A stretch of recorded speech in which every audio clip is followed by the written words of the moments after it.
Philippe Sanchi, vous êtes secrétaire national de la FNTC. Vous intervenez en ce titre aujourd'hui. Et puis, vous êtes également CIO de Vialink. Et Oui, puis, bonjour à tous. Romain Leformal, vous êtes responsable marketing des solutions identité numérique chez Tessie. C'est ça. Donc, pour présenter peut-être brièvement quelques mots sur les deux organismes que vous représentez aujourd'hui, la FNTC, on en a un peu parlé, merci Hervé Streeck sur la présentation précédente, la Fédération des tiers de confiance du numérique. Vous travaillez justement avec tous les acteurs de la transformation digitale des organisations, les éditeurs, mais aussi les utilisateurs, des experts, etc., pour aboutir à une digitalisation plus fiable et plus sécurisée. Et quant à Tessie, vous êtes une entreprise française spécialiste de la digitalisation des processus métiers et documentaires. Et dans ce sens, vous proposez des solutions qui couvrent un peu beaucoup de pans de la transformation digitale des organisations, identité numérique évidemment, mais aussi ECM, CCM, SAE, GED, Workflow, tout ça. Quand on a préparé cette présentation, cette table ronde, on a imaginé effectivement une organisation vraiment dans le partage et dans l'échange qui va reposer sur des questions-réponses. Du coup, j'invite effectivement les participants à cette table ronde qui le souhaitent, qui nous suivent, à poser leurs questions en direct et puis je vous les partagerai au fur et à mesure. En attendant, peut-être qu'on peut revenir un petit peu sur des éléments de contexte. Messieurs, quelles sont les tendances que vous observez aujourd'hui sur le marché en rapport justement avec l'identité numérique et la fraude documentaire à l'identité? Je peux peut-être juste, alors j'entame. Oui, je crois qu'on le voit tous dans nos activités, hein. Ce qui a changé, c'est que le marché a beaucoup changé et évolue très très vite en ce moment et dans les 2 dernières années. La crise sanitaire a accéléré drastiquement des processus de digitalisation qui étaient déjà en cours de manière massive, hein. Et ça a amené mécaniquement un contexte où encore plus de choses se faisant à distance, la notion de confiance et comment on entre en relation, par exemple, avec une personne à distance, ça devient des choses essentielles. Et donc, on retombe sur de la confiance, on retombe sur des enjeux de fraude, d'identité, et malheureusement, j'allais dire que 2021 a montré que finalement la fraude était de plus en plus active sur ces sujets-là, puisque ça a été une année où la fraude documentaire et surtout la fraude identitaire a vraiment explosé. Je crois que dans les dernières études, c'était à peu près 100% d'augmentation. Donc on est vraiment sur une explosion, mais qui est en lien avec cet usage digital qui est devenu de plus en plus massif. Oui, je partage ce même constat. On a vu véritablement une accélération de ce qu'on appelle la digitalisation des entreprises, des organisations de manière assez générale. Une prise de conscience aussi. Alors le Covid, oui, effectivement, mais au-delà de ça, il y a une vraie prise de conscience aujourd'hui des entreprises, publiques comme privées, de s'équiper sur du digital et de voir effectivement tous les apports, tous les bénéfices de mettre en place ce type de solution. Et effectivement, quand on s'équipe d'outils digitaux, on voit en parallèle une accélération effectivement des tentatives de fraude. Alors, il y a un constat aussi lié à ça, c'est que on voit aussi que la fraude s'est organisée. C'est-à-dire que les cybercriminalités ne sont plus isolées. Aujourd'hui, ils sont de mieux en mieux équipés. Ils arrivent avec des outils qui sont de plus en plus performants et qui font qu'on doit effectivement être de plus en plus attentif à chaque étape du parcours et à chaque étape du processus digitalisé, là où va se situer le potentiel risque, parce qu'aujourd'hui, cette fraude, elle est de mieux en mieux organisée. Et elle est de mieux en mieux organisée, ce qui fait aussi qu'elle ne touche plus uniquement des grandes entreprises bancaires ou financières, comme ça pouvait être le cas il y a quelques années. Maintenant, tout secteur est touché. On a vu des exemples dans l'immobilier, on a vu des exemples dans le secteur public, on a vu des exemples dans le monde de la santé. Alors, il ne s'agit pas de dresser un un tableau noir aujourd'hui, mais juste une prise de conscience. Et d'ailleurs, lors du dernier FIC, Forum international de la cybersécurité, qui a eu lieu à Lille l'année dernière et qui aura lieu en début juin cette année, c'était Guillaume Poupard, le président de l'ANSSI, qui rappelait que sans doute que la prochaine pandémie sera une pandémie de cybercriminalité.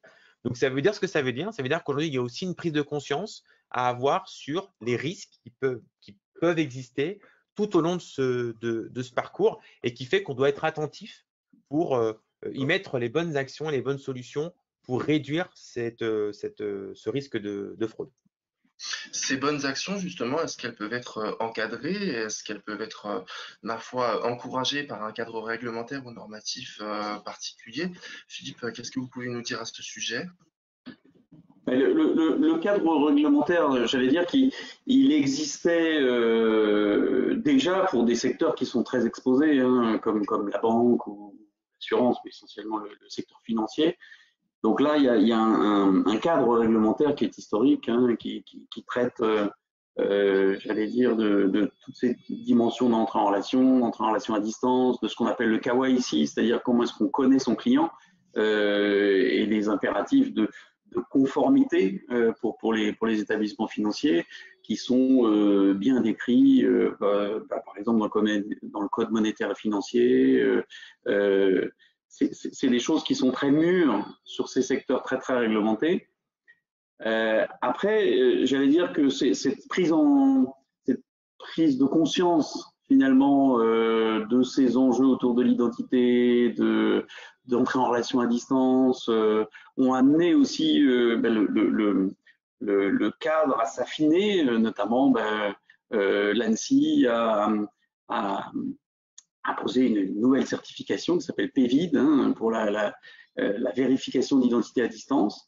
Donc ça, c'est une évolution importante, hein, sur le marché, puisque elle va vraiment poser un cadre pour permettre d'obtenir, entre guillemets, une identité substantielle ou élevée d'ailleurs, à distance. Et ça c'est un changement. D'ailleurs, la France, je crois, est le premier pays en Europe à vraiment poser un cadre réglementaire de ce type-là. Ça, c'est une évolution très forte. C'était en mai dernier, et puis les premiers dossiers ont été déposés, et bientôt il y aura des acteurs qui seront certifiés. Donc ça c'est clairement un cadre. Et puis après, il y a un cadre encore plus large qui évolue et qui va évoluer beaucoup sur ces sujets-là, sur ces sujets de KYC. Comment est-ce qu'on prouve son identité? Comment est-ce qu'on prouve, j'allais dire, ce qu'on est à distance? C'est le règlement européen eIDAS V2, avec tous les travaux qui arrivent et qui sont en cours autour de ce qu'on appelle l'Identity Wallet européen, qui va permettre j'allais dire, dans un cadre, encore une fois, de confiance, de pouvoir pour chaque citoyen, faire valoir son identité, mais potentiellement pas que ça, également d'autres attributs, entre guillemets, de ce qu'on est. Ça peut être son domicile, ça peut être peut-être des éléments dans le futur de revenus, peut-être de santé, etc., etc. Et donc, ce cadre européen qui est en train d'être posé, qui va être posé dans les prochaines années, sera très structurant pour la période 2023-2030. Et en termes de solutions, comment ça s'illustre? On a parlé effectivement de prestataires qui commencent ou qui sont en pleine démarche de certification PEVID. Romain, je crois que c'est justement le cas de Deci. Alors nous on l'aime bien, ce règlement eIDAS, et on aime bien aussi ce référentiel PEVID en tant que prestataire de services de confiance, parce que ça nous permet de structurer un ensemble de solutions. La table ronde précédente parlait de signature électronique.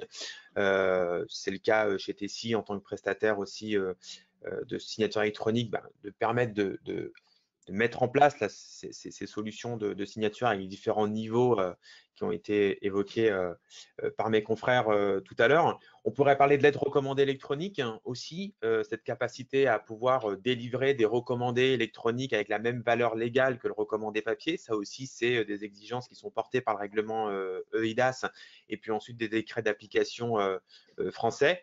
Et puis évidemment, tous les aspects qui sont liés à l'identification, au sens de l'entrée en relation bancaire, hein, par exemple, ou assurantielle, et même au-delà de ces secteurs-là, hein, tout ce qui va être lié au parcours d'entrée en relation, dans lequel on va pouvoir, à un moment donné, réaliser une vérification d'identité et s'assurer que la personne avec qui on contractualise à distance est bien la bonne personne. Et puis, ça, c'est ce qui va être favorisé notamment par l'arrivée de ce référentiel PVID. On peut peut-être en dire quelques mots très rapides. Bien sûr. Juste pour rappeler, hein, que jusqu'à aujourd'hui, enfin jusqu'à l'année dernière en tout cas, quand on parlait de vérification d'identité à distance, lorsqu'on parlait de ce fameux niveau substantiel qui a été évoqué tout à l'heure, qui est le deuxième niveau d'identification du règlement EIDAS, et ben, on avait plusieurs solutions possibles. On avait de la visio en live, on avait effectivement de la biométrie, on avait de la vérification de photos, on avait du streaming, on avait plusieurs choses.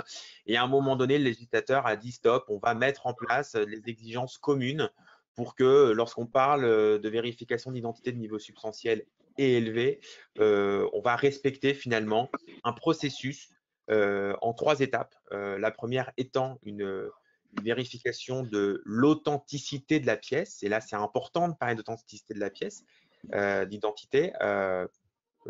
Carte d'identité, passeport, titre de séjour. Pourquoi l'authenticité? Parce que jusqu'à là, quand on fait du contrôle de pièces, du contrôle documentaire, on se base sur du PDF ou sur alors soit du PDF original, soit sur du PDF scanné.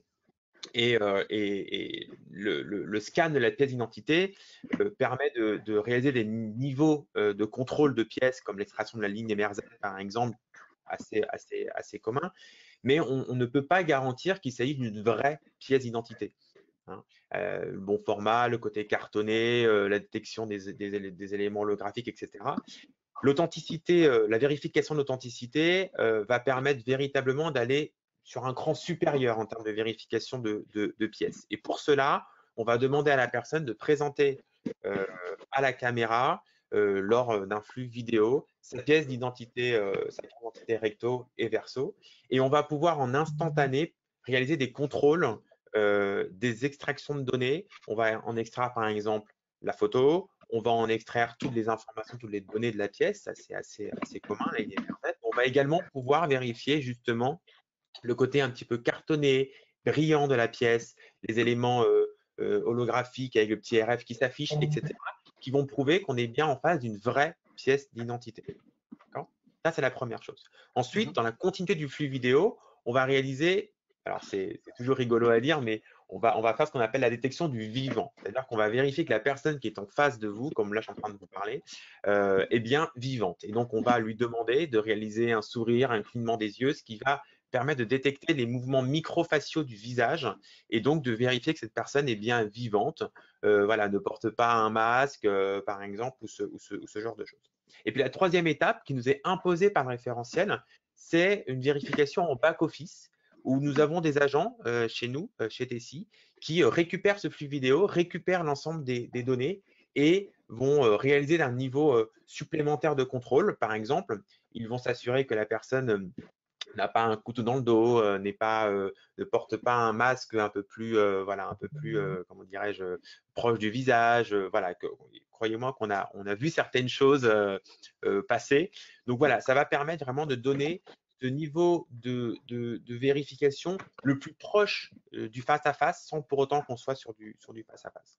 Ça, c'est ce que va nous permettre le PVID et on a déjà des cas d'application. Dans le cadre, par exemple, de l'entrée en relation bancaire, j'en parlais, où aujourd'hui la CPR, dans l'une de ses mesures d'entrée en relation, exige, ou en tout cas donne la possibilité de passer par ce genre de protocole. Donc voilà, ça va vraiment accélérer aussi le marché et ça va permettre, une fois qu'on aura fait cette vérification d'identité et ce contrôle, bah, de pouvoir faciliter encore les usages digitaux. Donc ça c'est le PVID. Et donc, effectivement, on fait partie de ces prestataires qui ont déposé leur dossier, des dossiers qui étaient acceptés par l'ANSSI, et on est, comme d'autres, en attente d'ici, je l'espère, quelques semaines de notre certification PVID. Voilà. Oui, il paraît d'ici le début de l'été.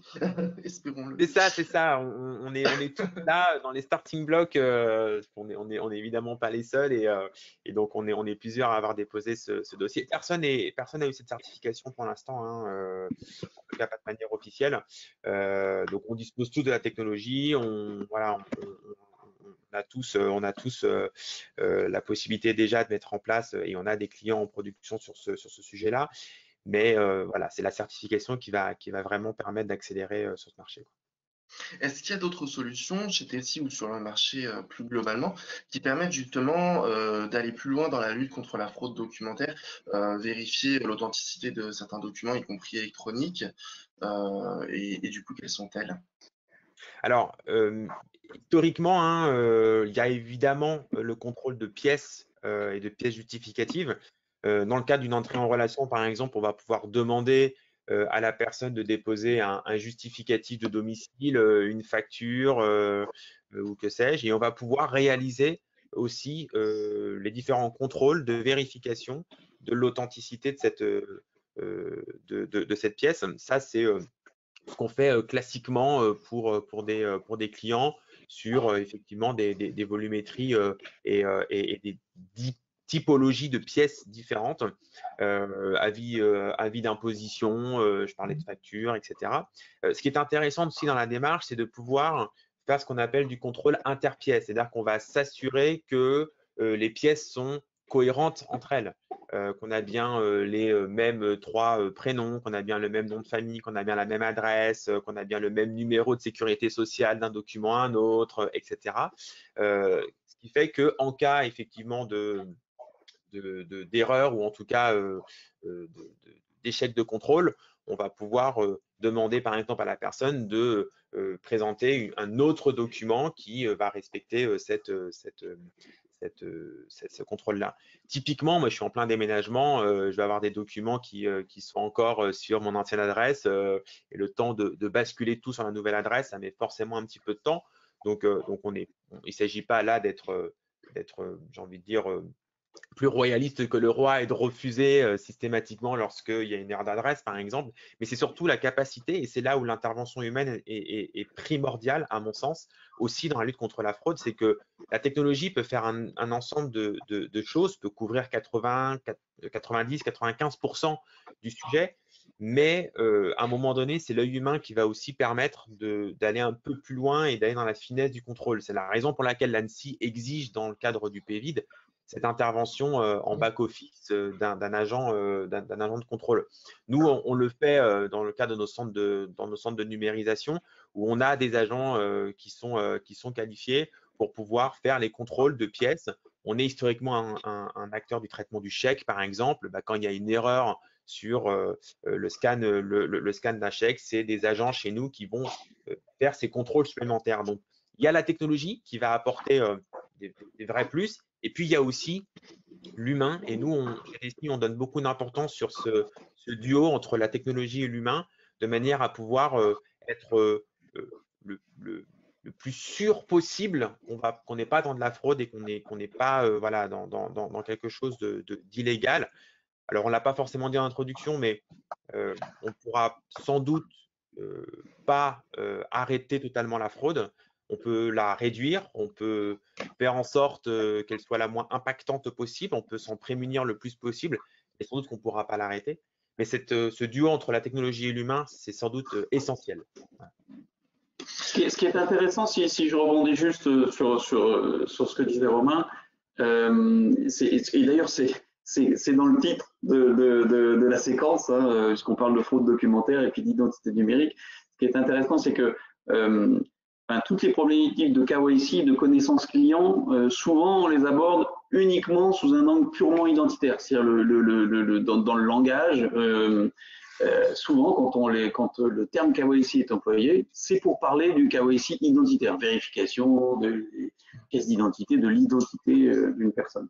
En fait, le KYC, c'est bien plus large que ça.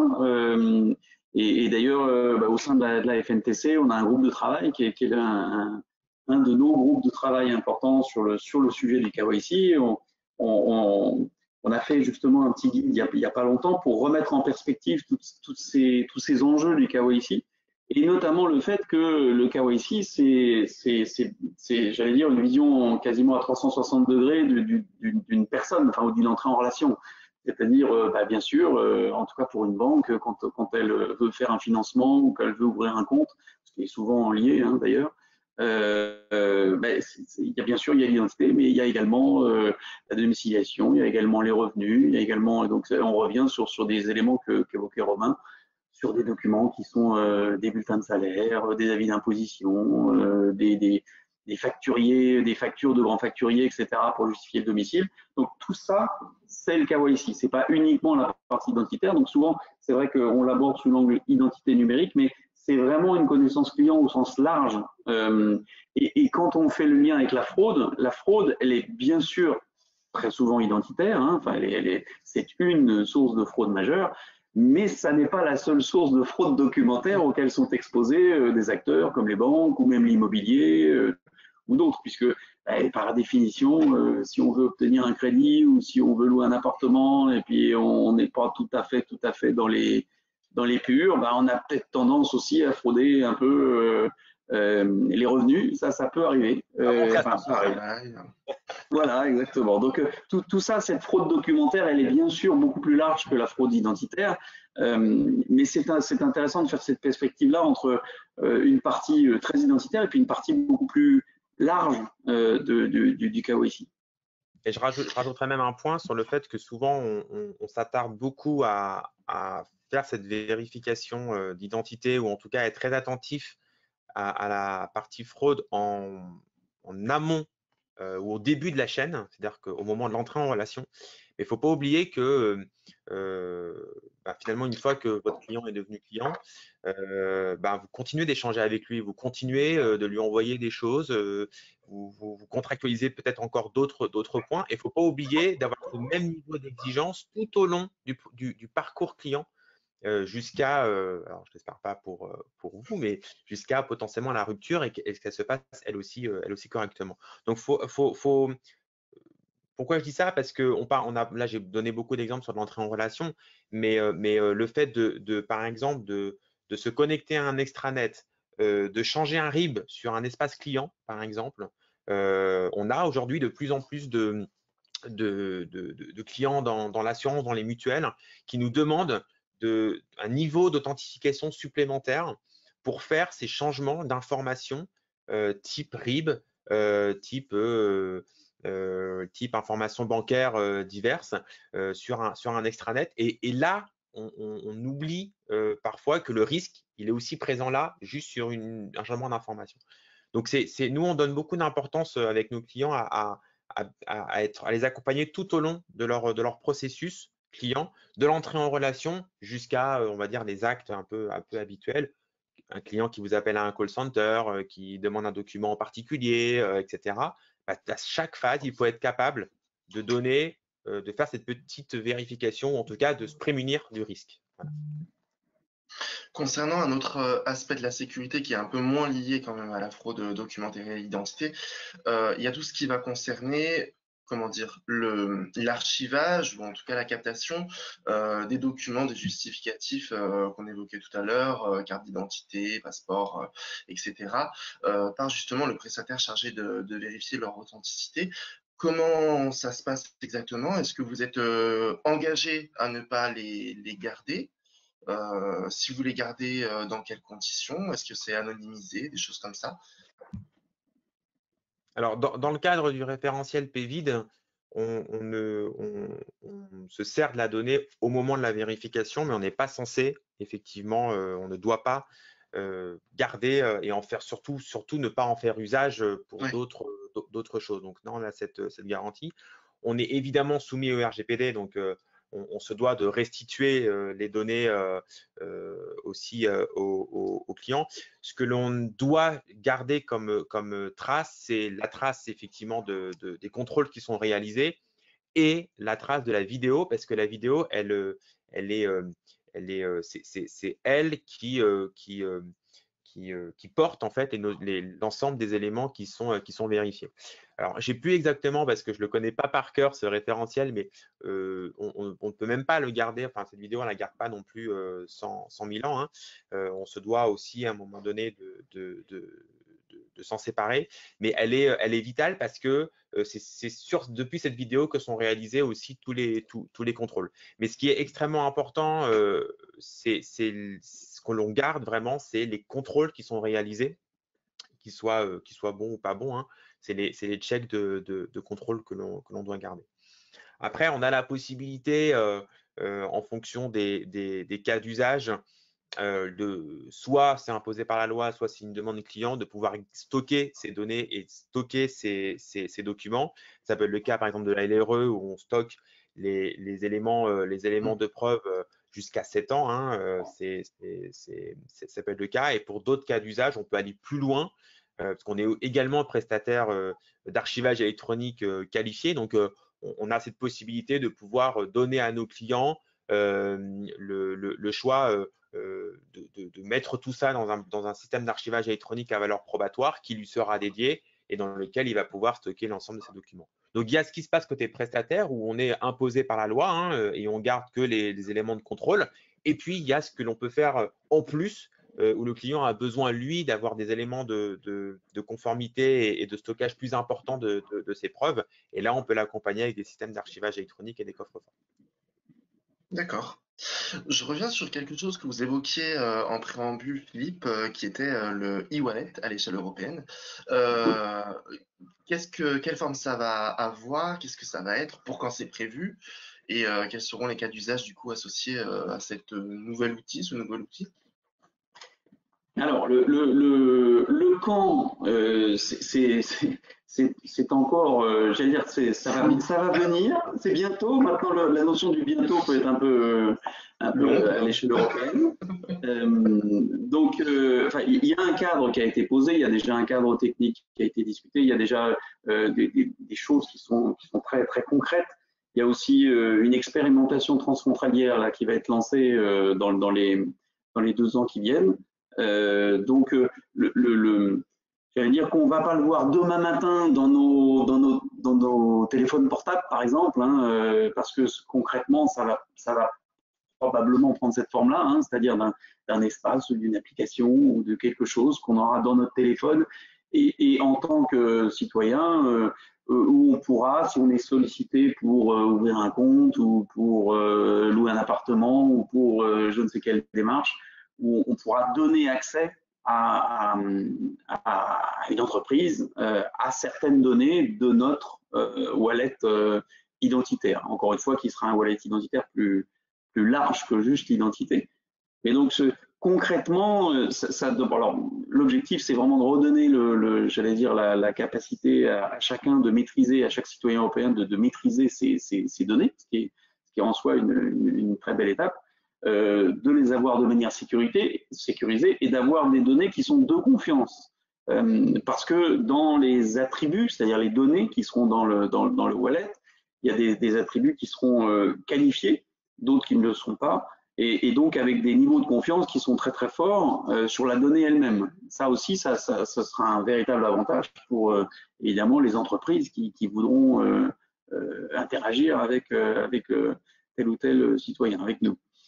Donc, tout ça est en train de se mettre en place. Les phases d'expérimentation vont démarrer dans les 2 ans qui viennent. Je dirais que ça va vraiment intervenir, ça va vraiment changer les choses un peu concrètement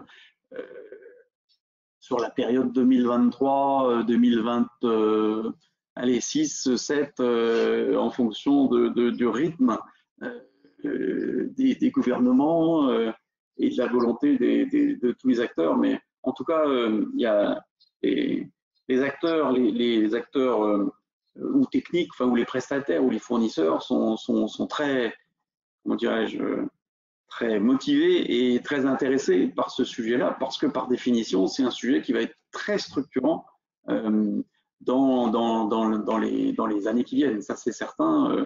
Pour tous les acteurs qui sont impliqués dans des processus, comme le disait Romain, ou d'entrée en relation, ou même de mise à jour d'informations régulières dans le cycle de vie d'une relation, Là, ça va devenir quand même un élément incontournable un peu, ce wallet. Donc voilà un peu les quelques mots qu'on peut en dire aujourd'hui. C'est pas encore, tout n'est pas encore complètement figé, complètement arrêté, hein. C'est vraiment un work in progress. Mais c'est une volonté très forte des législateurs à l'échelle européenne. Donc on peut supposer que tout ça va avancer assez vite. Il y aura peut-être des annonces au FIC cette année à Lille, donc le Forum international de la cybersécurité, parce qu'il y a souvent, voilà, il y a l'ANSSI, il y a les ministères qui sont là, il y a voilà, les gros influenceurs qui sont là, et donc il y aura sûrement des annonces ou des précisions qui seront faites lors du FIC, auquel Tessie participe. Donc c'est du 7 au 9 juin à Lille. Donc, ça sera l'occasion aussi pour nous de présenter l'ensemble de nos solutions autour de l'identité numérique. Je voudrais juste rebondir par rapport au e-wallet pour dire que entre le PVID, la carte d'identité nationale électronique, le e-wallet, on a quand même une accélération forte et une prise de conscience importante en France et en Europe autour de l'identité numérique. Voilà, ça a eu du mal un peu à bouger. Il y avait des prémices. Là, on voit quand même qu'il y a une volonté de se structurer autour de cette notion d'identité numérique. On pourrait parler de France Connect Plus aussi. Je ne sais pas si c'était peut-être une question, Fabien, que tu voulais nous poser, mais On peut anticiper, il n'y a pas de souci, hein. je profite de l'occasion parce que Allons-y. tu demandais les solutions possibles. France Connect Plus, je rappelle, hein, France Connect, c'est un agrégateur d'identité. En gros, vous avez vous vous connectez en fait sur France Connect et vous pouvez vous servir d'une de vos identités numériques pour pouvoir accéder à un service. Alors, une identité numérique, ça peut être par exemple une identité que vous avez avec impôts.gouv. Ça peut être aussi celle portée par la Poste. Ça sera celle, par exemple, portée demain par Sésame Vital avec votre carte vitale dématérialisée pour laquelle on est prestataire service de confiance auprès de Sésame Vital. Donc, vous allez pouvoir vous connecter à France Connect Plus et solliciter la bonne identité et donc le bon niveau d'identité vis-à-vis de ce que vous voulez faire. D'accord. Vous avez besoin de vous connecter à impôts.gouv.fr ou à Amélie, vous pouvez vous servir d'une de vos identités, par exemple impôts.gouv.fr, pour vous connecter à Amélie. D'accord. Vous avez besoin de réceptionner une lettre recommandée électronique parce que vous avez reçu un recommandé de la part de votre promoteur. Vous pouvez vous connecter sur France Connect Plus et mobiliser l'identité numérique de niveau qualifié, substantiel, pour pouvoir réceptionner votre LRE. Donc, France Connect Plus, c'est cette capacité à pouvoir là aussi mobiliser la bonne identité pour le moment où vous avez l'action à réaliser. C'est ce qu'on fait aujourd'hui avec notre système de lettres recommandées électroniques. C'est ce qu'on fait dans le cadre d'entrée en relation avec certains clients aussi. Et c'est au travers notamment de notre solution Digital ID by Tessie qu'on va agréger tous ces dispositifs qu'on a un petit peu évoqués ensemble, que ça soit le contrôle de pièces, que ça soit le PVID, que ça soit le France Connect Plus. On pourrait parler aussi des certificats d'authentification ou de signature électronique qui vont permettre à un moment donné, là aussi, de pouvoir authentifier une action. On ne va pas rentrer forcément dans le détail, sauf s'il y a des questions, mais voilà. Tous ces dispositifs, finalement, vont participer à un moment donné à réduire les risques ou se prémunir des risques vis-à-vis des actions que vous avez demandées à vos clients et vis-à-vis du niveau en fait de risque que vous souhaitez vous prémunir. Il y a aussi, alors, deux petites choses. On me dit dans l'oreillette que Archimax sera partenaire du FIC, accessoirement. Et puis, concernant France Connect, il y a aussi les deux services pour s'identifier, donc Santé Connect plutôt pour l'espace santé et Agent Connect pour les agents de l'État. Est-ce que c'est quelque chose que vous gérez également? Comment ça se passe? Ça, c'est des éléments qui sont inclus maintenant de mémoire dans France Connect. Donc, nous, en fait, ce qu'on fait, c'est que on a en fait depuis nos solutions, on a une API qui permet en fait à nos clients de pouvoir se connecter à France Connect. C'est-à-dire que nous, on n'est pas fournisseur d'identité par définition. Donc, on n'a pas aujourd'hui une identité Tessie disponible dans France Connect. Et c'est pas vers ça qu'on souhaite aller. Par contre, on souhaite faciliter l'intégration de France Connect dans nos solutions pour qu'à un moment donné du parcours, le client puisse mobiliser effectivement France Connect. Donc, à l'intérieur de France Connect, vous avez effectivement toutes ces identités. On parlait d'identité autour du patient, par exemple. On a une solution aujourd'hui qui va aussi se connecter avec France Connect, qui s'appelle Je consens, qui va permettre au moment de l'entrée en relation du patient en préadmission hospitalière, par exemple, de pouvoir permettre aux patients de donner tous ses consentements à l'usage voilà, de ces données, des examens qu'ils vont réaliser, etc.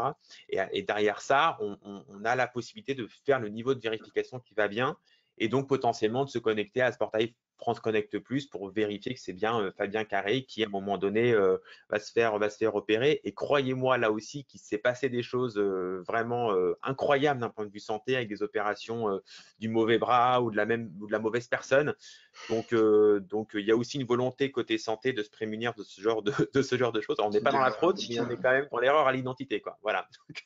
Et qui peuvent coûter la vie de certaines personnes qui n'ont pas. Ce qu'on constate, ce qui est important, juste un petit mot, c'est que, on le disait tout à l'heure, hein, il y a vraiment une accélération et une prise de conscience d'ailleurs au niveau gouvernemental hein, de ces sujets d'identité numérique, France Connect avec France Connect Plus qui va vraiment devenir un pivot très important dans tous les systèmes qui vont être imaginés dans le futur, avec le projet carte Sésame Vitale dématérialisée qu'évoquait Romain.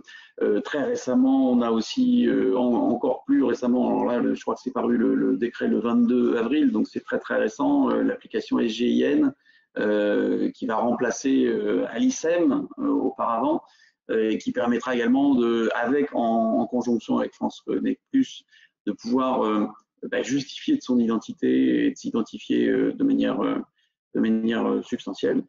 Donc là, on est vraiment sur une palette d'outils, une palette de solutions, mais qui convergent tous pour établir cette fameuse confiance dans ces relations un peu à distance, quel que soit le type d'outil, avec des niveaux d'identité différents, de la plus simple possible à la substantielle et à l'élevée. Donc ça, tout ça, c'est des niveaux qui étaient bien définis dans eIDAS V1. Mais là, on est en train de vraiment passer dans une étape très pratique, très concrète, de mise en musique de ces niveaux d'identité et de comment ils vont être utilisés dans différents processus très concrets, très métiers, comment j'ouvre un compte, comment j'obtiens un crédit, comment je loue un appartement, etc. etc. Donc là, on va rentrer dans les prochaines années dans une phase extrêmement concrète. Et effectivement, une fois qu'on a identifié les différentes solutions qui permettent de lutter contre la fraude documentaire et l'identité, se pose quand même la question de quelle solution j'ai besoin pour mon entreprise ou pour répondre à tel ou tel parcours client. En particulier autour du PVID, dans quelle mesure faut opter du coup pour une vérification d'identité PVID, à quel usage ça répond, quel niveau d'identification recommanderiez-vous du coup? Alors là aussi, il n'y a pas, je vais faire une réponse de Normand, même si je suis breton, donc voilà. Mais non, mais tout ça pour dire sous le ton de l'humour qu'il n'y a malheureusement pas une réponse à ta question parce que ça va dépendre de plusieurs choses. Ça va évidemment dépendre des exigences réglementaires qui va s'imposer aux clients. Pour certains cas, on va avoir des secteurs qui sont déjà très réglementés. On parlait d'entrée en relation bancaire, par exemple, avec effectivement des choses qui sont très bien exposées dans la loi et pour lesquelles finalement les organismes bancaires, quand ils veulent faire une entrée en relation, l'octroi d'un crédit immobilier, ils doivent doivent respecter un certain nombre d'exigences réglementaires qui font que le PVID est par exemple une des solutions possibles. Ça, c'est la première réponse. Deuxième réponse, ça va dépendre j'ai envie de dire, du cas d'usage. Par exemple, je vais rebondir encore sur la lettre recommandée électronique. Là, la lettre recommandée électronique, si vous voulez faire un recommandé électronique avec la même valeur légale que le recommandé papier, vous devez faire une authentification de l'émetteur de niveau qualifié, donc l'entreprise qui émet le recommandé, et le destinataire d'un niveau substantiel. C'est comme ça, c'est dans la loi, et que ça soit la banque, l'assurance, l'immobilier, le secteur public, la santé, la LRE, c'est qualifié pour l'émetteur, substantiel pour le destinataire. Donc, il n'y a pas le choix. Troisième chose, c'est le risque qui est associé au parcours ou à l'étape du parcours. D'accord ? Et là, c'est important. Et là, ce n'est pas le prestataire qui va dire il faut faire du qualifié, du substantiel, de l'élevé, la signature avancée, qualifiée, que sais-je. Là, c'est au client de dire à cette étape du parcours, j'ai besoin d'avoir un niveau de sécurisation plus importante pour l'action qui est demandée à mon client. Et donc là, je vais devoir m'appuyer sur plutôt un niveau substantiel ou plutôt une vérification documentaire supplémentaire ou une signature de tel niveau, etc. etc. Et tout l'intérêt de s'appuyer sur un prestataire de confiance type TESI, c'est qu'on va être capable de venir fournir à notre client la plateforme technologique qui va lui permettre de choisir la bonne filière de vérification en fonction du risque qui est associé à l'étape du parcours. L'entrée en relation, on va demander du PVID, puis ensuite on va demander, une fois que la contractualisation, enfin au moment de la contractualisation, de faire une signature électronique de niveau avancé avec certificat qualifié. Boum, on va pouvoir le faire. Ensuite, plus loin, on va demander au client, par exemple, d'envoyer des documents, des pièces supplémentaires, voilà, pour finir le contrat ou pour lancer le projet. On va pouvoir faire des contrôles sur ces pièces-là. On va lui demander une authentification pour accéder à un espace client. On va pouvoir aussi, là, au-delà du login mot de passe, faire une authentification supplémentaire avec un code OTP, etc., etc., etc. Donc, ce qui est important, c'est est-ce que je suis soumis à une réglementation particulière en tant que professionnel? Si oui, que dit-elle et donc quel dispositif je dois mettre en place? Sinon, est-ce que ce que je souhaite faire en termes d'action est soumis à une exigence réglementaire, la signature électronique ou la LRE par exemple? Et troisième chose, c'est à quel moment dans mon parcours j'ai besoin de déclencher le bon niveau de vérification. L'erreur souvent qui est faite, c'est de dire bah, je ne vais pas m'embêter, je vais faire par exemple de la signature qualifiée, donc le quatrième niveau le plus élevé en termes de signature, comme ça je ne vais pas être embêté. Sauf qu'aujourd'hui, 80 à 85% des usages de la signature électronique, c'est du niveau simple, enfin du niveau faible. Donc, c'est finalement vouloir une Rolls-Royce là où une très très bonne Peugeot 3008 fait l'affaire. Voilà. Et à l'inverse, on pense que le niveau simple de signature suffit, là où alors le document va nécessiter ou aurait nécessité un niveau supplémentaire de signature électronique. On se dit oui, mais là, c'est pas grave, c'est un simple devis, je l'ai signé en signature simple. Je prends cet exemple-là, je ne sais pas si c'est du simple, de l'avancé ou de qualifié, hein, je ne suis encore une fois pas là pour le dire, mais le choix est fait de faire simple, puis on se rend compte qu'il y a un litige, puis on se rend compte qu'en fait, on aurait peut-être dû se prémunir en mettant un niveau avancé, parce qu'il y a un doute sur la date de signature, il y a un doute sur l'identité de la personne qui signe, et il y a finalement un doute sur la valeur qu'on donne à ce document. Donc, le meilleur conseil qu'on peut donner, c'est vraiment de se dire, est-ce que je suis imposé par une réglementation particulière? Est-ce que ce que je souhaite faire nécessite de mettre en place des niveaux de vérification particuliers? Et puis ensuite, à quel moment dans mon parcours j'ai besoin d'aller demander un niveau plus ou moins important de vérification d'identité? Je crois que ce qui est intéressant et ça a été très bien illustré par Romain, c'est que ce parallèle avec la signature et puis la vérification d'identité, je trouve est intéressant parce que, en fait, bon, comme Romain l'a bien dit, bien sûr que tous les cas d'usage ne correspondent pas au niveau qualifié, etc. sur la signature. Il y a une grande variété. Et ce sera la même chose sur la vérification d'identité. Je pense que c'est un bon parallèle. Quelque part, est-ce que tous les processus vont nécessiter une vérification de l'identité PVID? Probablement pas, parce que ça aura aussi un impact en termes de parcours utilisateur, en termes de, comme la signature qualifiée là, hein, enfin, c'est la même chose. Il y aura des impacts et qui seront adaptés à certains cas d'usage, adaptés à certains cas d'usage réglementaires ou juridiques, ou d'expérience client, et pas à d'autres. Donc voilà, ces niveaux-là, comme toujours, ce sera les cas d'usage, le besoin et le cadre réglementaire qui s'imposera.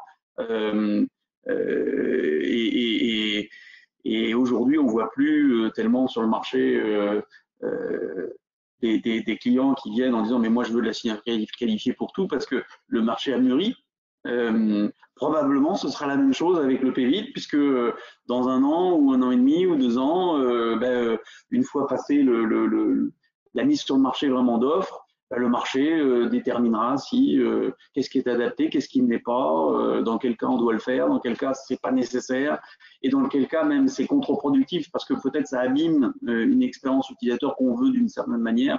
Bref, voilà, c'est là la vérité terrain va je dirais, nous donnera la réalité dans 1 an ou 2. Philippe met le doigt sur un point clé qui est celui de l'expérience utilisateur et l'expérience client.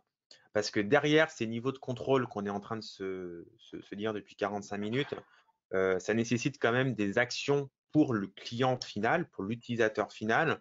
Plus on va vouloir un niveau d'exigence fort, plus on va demander au client de réaliser des choses, de présenter des pièces, d'uploader des pièces, de répondre à des choses.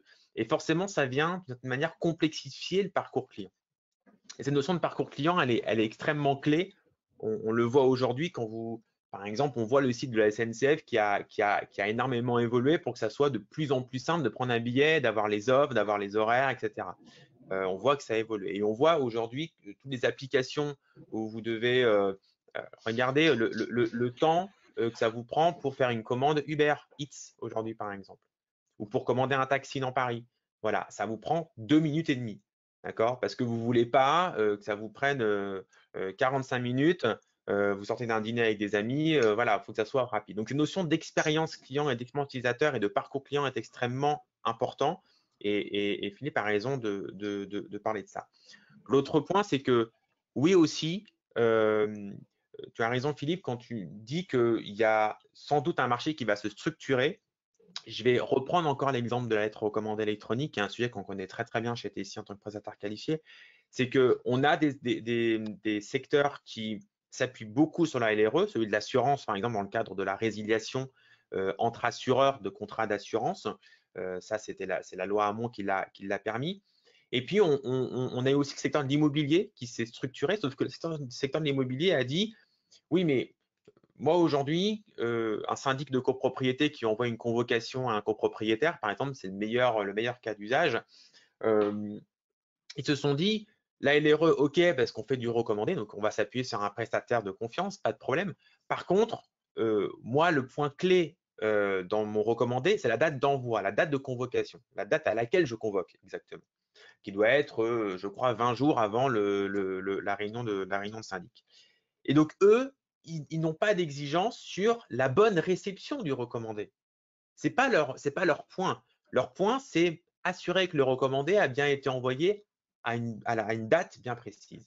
Et donc, ils ont demandé à faire évoluer, ou en tout cas, ils ont créé un décret supplémentaire qui vit en parallèle du décret de la LRE en France, d'accord, qui est un décret spécifique sur de la LRE IMO, en fait, ou LRE syndic, qui dit, en fait, je m'appuie sur un prestataire de service de confiance, type TSI, je m'appuie sur un outil qualifié, tel que le nôtre, je respecte l'authentification de l'émetteur de niveau qualifié, je respecte le raw data, je respecte la signature, je respecte l'archivage des preuves.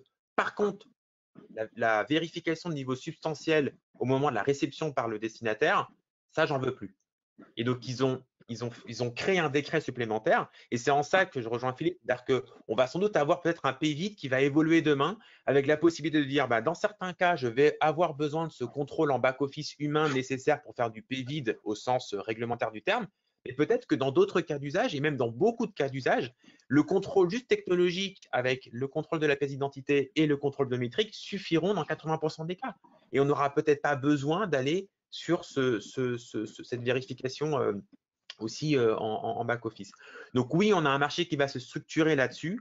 Je pense que l'arrivée de la pièce d'identité numérique, l'arrivée du e-wallet va aussi permettre de structurer tout ça.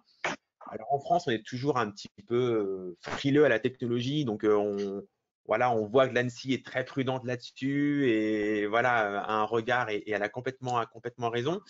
Mais je pense qu'en parallèle, on va avoir des cas d'usage où on va avoir des pays vides complets ou des pays vides partiels, entre guillemets, en fonction des cas d'usage. Moi, je suis assez d'accord avec cette tendance-là. Et du coup, avec cette tendance, est-ce qu'on va assister à une disparition totale du papier dans les processus à votre avis? Comment va évoluer la réglementation? Est-ce que le papier va complètement disparaître ou... Alors pour Alors, Tessie, la j'espère pas. disparition du papier, quand même une on l'a annoncé depuis longtemps, la disparition du papier. Je suis pas sûr qu'il soit encore. Il est encore là, un petit peu. Comme le chèque, c'est pareil. Hein. Le chèque, ça diminue de 7% par an, mais il y en a toujours qui circulent. Hein. Donc voilà, c'est un peu la... Donc, enfin, je veux dire, bon, on plaisante, mais globalement, est-ce que le papier est mort? Non. Enfin, est-ce qu'il va mourir? Bah, forcément, avec tous les usages digitaux, il va progressivement, j'allais dire, représenter une part moins importante. Mais pendant encore de longues années, on aura probablement encore, bien sûr, la capacité à prendre, alors c'est à moitié du numérique, mais prendre en photo sa facture EDF pour justifier son domicile ou amener sa pièce et puis la faire scanner dans une agence, quelle qu'elle soit, etc., etc. Donc cette notion du papier, il va encore nous accompagner pendant quelques temps. Ça, c'est relativement certain. Après, ben, les usages forcément vont être de plus en plus digitaux, même si au départ, il y a du papier. Oui, et puis il y a une habitude du papier. C'est qu'on a encore, et même dans certains cas, même moi aussi, alors que je suis dans le digital, mais on a cette habitude du papier. Un exemple tout bête, sans doute qu'on fait tous, c'est on a un document à relire, on ne va pas le relire sur le PC, on va le relire sur papier. Parce qu'on va vouloir annoter le document, par exemple, etc., etc. Donc, il y aura toujours du papier dans les usages en entreprise et même dans la sphère privée. Il y aura toujours cette espèce d'usage du papier parce que ça rassure, parce que c'est plus pratique, parce que voilà, c'est une espèce d'habitude qu'on va avoir du mal à complètement oublier. Et puis, je voudrais préciser aussi que tout ce qu'on appelle les usages ou les parcours dits de front office, c'est-à-dire tous les parcours liés directement au client, l'entrée en relation, la signature, etc., sont des choses qui sont beaucoup digitalisées aujourd'hui. Mais moi, j'insiste beaucoup auprès de mes clients pour leur dire, mais est-ce que vous avez pensé à vos processus middle et back office, dans lesquels vous faites circuler du document en interne chez vous, sur des processus qui ne sont pas forcément dématérialisés d'ailleurs, parce que l'habitude du parapheur papier, par exemple, d'imprimer, de mettre dans le parapheur pour faire signer à la main, pour ensuite renumériser et envoyer au client. Voilà, la valeur de la signature, on ne sait plus trop où elle est, quoi. Voilà, donc il y a des choses comme ça. Tous les traitements middle office et back office sont des processus qui utilisent encore beaucoup de papier. Nous, on le voit chez nous parce que c'est des processus que l'on prend en charge pour un certain nombre de clients qui demandent à leurs clients de leur envoyer des documents, certes numériques à la base, mais qui sont ensuite imprimés. Voilà. Donc, moi, je rejoins Philippe, le papier est loin d'être mort. On a, oui, des baisses de volume assez naturelles du papier pour basculer vers du digital, mais je pense qu'on aura encore, du papier pendant pas mal de temps, ouais. Pour ces raisons-là, en fait. Pour ces raisons. Est-ce qu'il y a d'autres réglementations, Philippe, très rapidement, parce que je sais que vous êtes pris ailleurs après, qui sont dans les cartons aujourd'hui ou qu'on n'aurait pas encore évoqué? Écoutez, non, je crois que là, on a fait un grand tour d'horizon. Hein. On a balayé assez large, que ce soit identité, bien sûr, mais aussi fraude documentaire plus classique, KYC plus classique, la réglementation qui s'y attache. Donc, non, en tout cas, pas qui me viennent comme ça immédiatement. Donc en conclusion, je pense que là, on a vraiment fait un grand tour d'horizon, hein. Bon, bah écoutez, est-ce qu'il y a des questions dans le public? Pour l'instant, non. Je me permets quand même, Romain. Un tout petit, je me permets un tout petit point peut-être sur la partie facturation électronique, parce que c'est un sujet beaucoup d'actualité avec cette obligation d'ici à 2026 de passer 100% en facture électronique. Donc c'est une réglementation. Alors on n'est pas dans l'identité, on n'est pas dans la vérification, etc. Mais on est quand même dans une notion de fraude, hein, à la facture notamment. Et donc, il va y avoir une accélération sur le marché de l'équipement en outils de dématérialisation et de digitalisation de la facture électronique. On ne va pas forcément en parler maintenant, mais puisque tu posais la question sur des tendances qui pourraient arriver, celle de la facturation électronique va en être une et en est une d'ailleurs jusqu'à 2025. Oui, déjà, oui, tout à fait. Bon, a priori, pas de questions, donc on va pouvoir en rester là et aller déjeuner chacun de notre côté. Je rappelle quand même, Romain, c'est pas bien, hein, d'imprimer des documents électroniques, pensez à la